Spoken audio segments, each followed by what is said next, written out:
Welcome to Toffee TV. It is Everton in Reserve, the show where we sit down and we talk about Everton's latest academy news and results. We have a little conversation about the under-23s and the under-18s. My name is, of course, Cameron. We'll dive straight into it then. The under-18s have played a couple of times since we last sat down and done an Everton in Reserve episode. They beat Leeds by 3-0. Big win, but then unfortunately did lose 3-2 to Wolves with a last minute goal by Wolves to make it 3-1 actually, and Everton scored again just after that to make it 3-2. So unfortunately, one win and one loss since we last spoke for the under-18s. They have stayed in 6th position, 10 games played, 5 games won, 1 draw and 4 losses now after a very positive start to the season. It's sort of tailed off a little bit and they're beginning to struggle to find that consistency level, but I'm sure that they will start to gain a level of consistency over the next few weeks or so. Their next game is on the 19th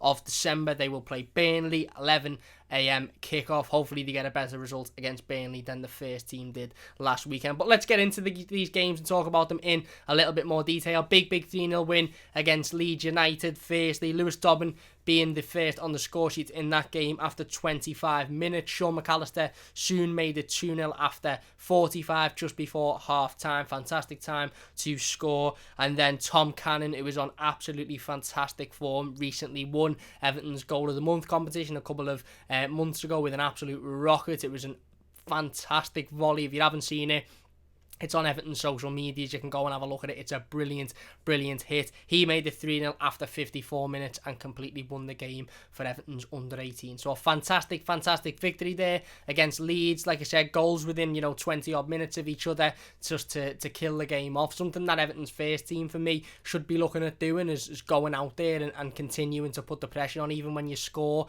even when you go 2-0 up, continuing to put the pressure on to make sure that you definitely do get that result. Like I said, unfortunately, the next game was a defeat, only narrowly though, by Wolverhampton. Everton actually went 1-0 up after 25 minutes through an on goal from Justin Hubner of Wolves.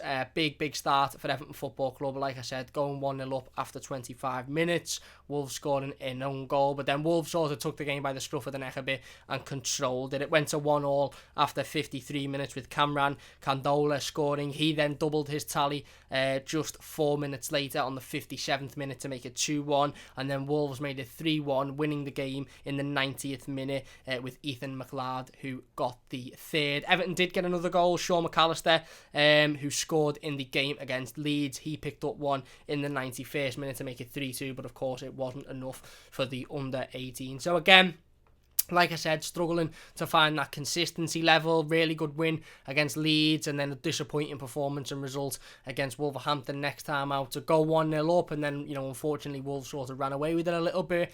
It wasn't great, but look, you have to look at the bright side, you have to look at the positives. Again, fantastic start to the season for the under-18s, and they now just need to find that level of consistency. It wasn't a defeat by a massive amount, of course, it was only narrowly, and if we wouldn't have conceded the third, we'd have taken a point out of the game. So, unfortunately, 1 win and 1 defeat, like I mentioned, since we last spoke about the under-18s, but they've remained in 6th position. Their position hasn't moved in the league table, and they will next play Burnley on the 19th of December. On to the under-23s then. They have gone from 9th to 10th, unfortunately, dropping 1 place in their league. They've only played once since the last episode, and that was a 1-1 draw with Blackburn. Bradley Lyons putting Blackburn 1-0 up quite early on in the game, and then Tyler Onyango, who is in absolutely fantastic form, a player that a lot of fans are looking at as a potential player to move into the first team in the coming years, equalised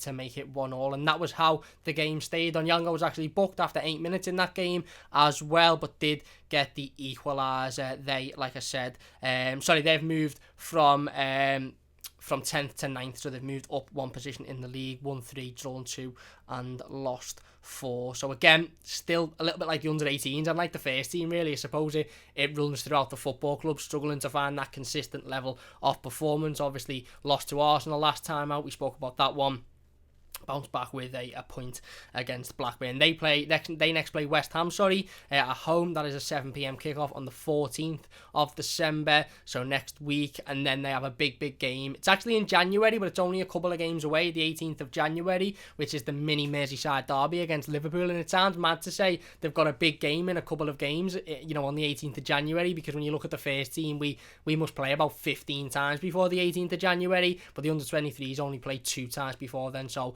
obviously the draw to Blackburn, they've got the West Ham game next week, they then play again, and then the mini Merseyside derby in the middle of January. So hopefully they can start to get a little bit more consistency going into that Merseyside derby and hopefully come out with a win. But the 23s there with a 1-1 draw against Blackburn, and Tyler Onyango, who has popped up with another goal. Fantastic young player, really well taken finish as well, and a player that I think we're all looking at as a potential to break into the first team in the next coming years or so. Hopefully anybody where he's got a lot of potential.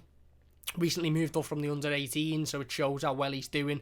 He's made that step up, and it is a big step up from the under-18s, and he is performing well in the 23s, getting on the score sheet, getting the assists as well, performing well in the middle of the park. He is a very good young player. And before we finish this episode, I want to talk about another player who was probably signed this summer to go into the under-23s, but did actually go straight into the first team and has had a couple of appearances in the first team, and that is Niles Nkunku. Niles Nkunku obviously coming in from Marseille on a free transfer. I think we paid some compensation for him, but no transfer fee in the summer. We all originally believed before the start of the season that Niles Nkunku would potentially go into the under-23s and he'd develop there, and then he'd maybe push through into the first team. So in another world, we could have been talking about Niles Nkunku more often than we actually are, but he did go straight into the first team, played a couple of games in the Carabao Cup, was absolutely exceptional in those games, won man of the match in both of them, and then of course played three games. He played against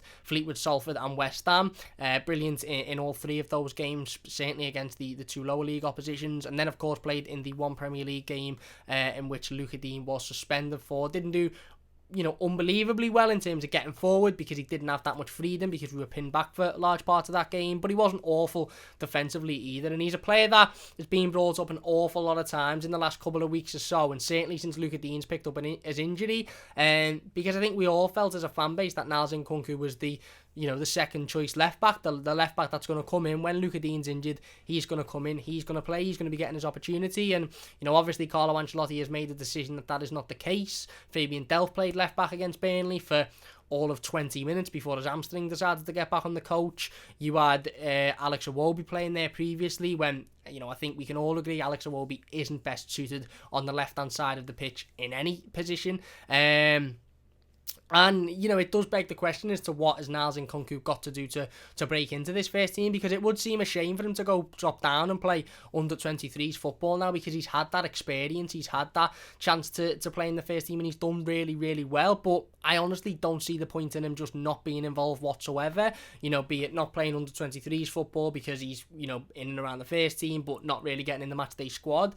It really baffled me that he wasn't in the matchday squad on the weekend, to be honest with you. Again, understand Carlo Ancelotti if he comes out and says, look, Fabian Delph, I've got more trust in him, he's experienced, he's played there in a team that won the league, I'm going to go with him. I'd understand that.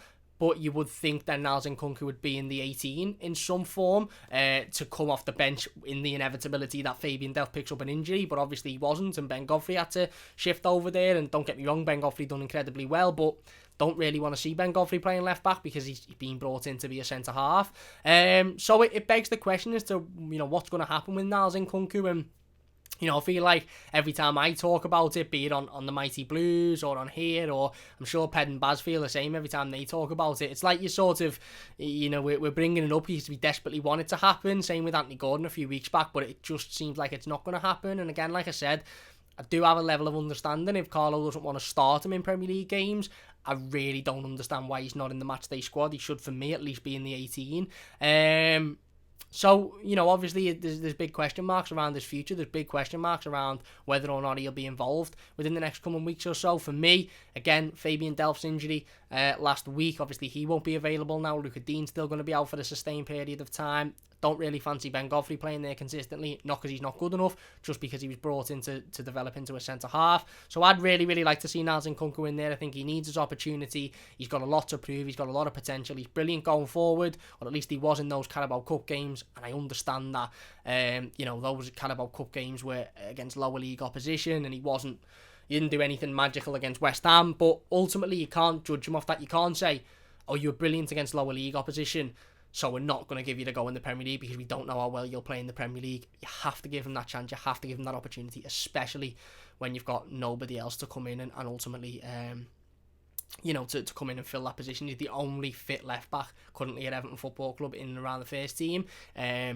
And for me, he should be playing. So it'll be really interesting to hear your thoughts on Niles Nkunku. I'm sure we're all in the same boat as we want him to play. Be interesting to hear what you all think about why he isn't involved in the squad as well. But other than that, that is it for this episode of Everton in Reserve. If you have enjoyed it, please do hit that like button. It does only take a second. Don't forget to subscribe to the channel as well. Get over and join us on Patreon if you want more content, exclusive content, live shows every day, discount on merch, all of that good stuff. Get over on Patreon to join us.